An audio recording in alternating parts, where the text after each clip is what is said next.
जो पढ़े सुनेगा इसे वह होगा भव से पार। श्री हरि कृपा से लिख रहा नवम अध्याय का सार। तो राधे राधे प्यारे भक्तों, आज हम कर रहे हैं अध्याय 9 कार्तिक मास का। राजा पृथु ने कहा, हे मुनीश्वर नारद जी, आपने कार्तिक माह के व्रत में जो तुलसी जी की जड़ पर भगवान विष्णु का निवास बताकर उस स्थान की मिट्टी की पूजा करना बतलाया है, अतः मैं श्री तुलसी जी का महात्म को सुनना चाहता हूँ। तुलसी जी कहाँ और कैसे प्रकट हुई और किससे प्रकट हुई, यह बताने की कृपा आप मुझे कीजिए।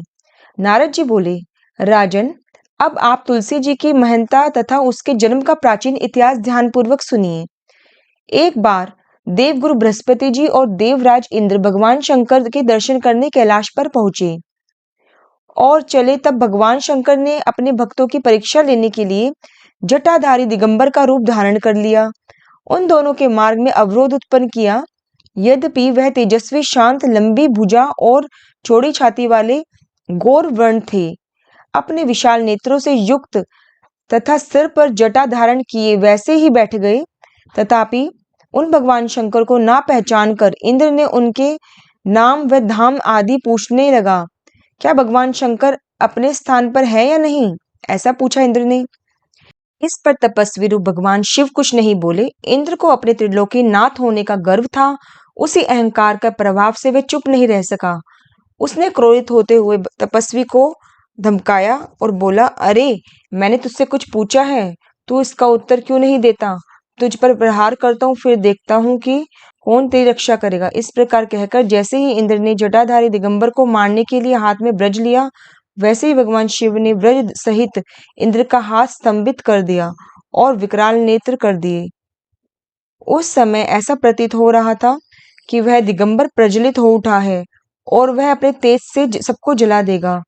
भुजा स्तंभित होने के कारण इंद्र दुखित होने लगा और अत्यंत कुपित होने लगा।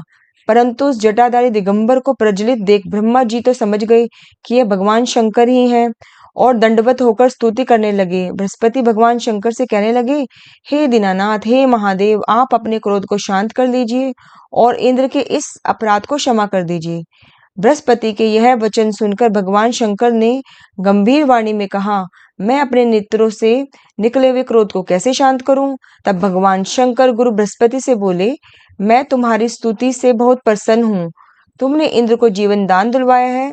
मुझे विश्वास है कि तुम मेरे नेत्रों की अग्नि अब इंद्र को पीड़ित नहीं करेगी।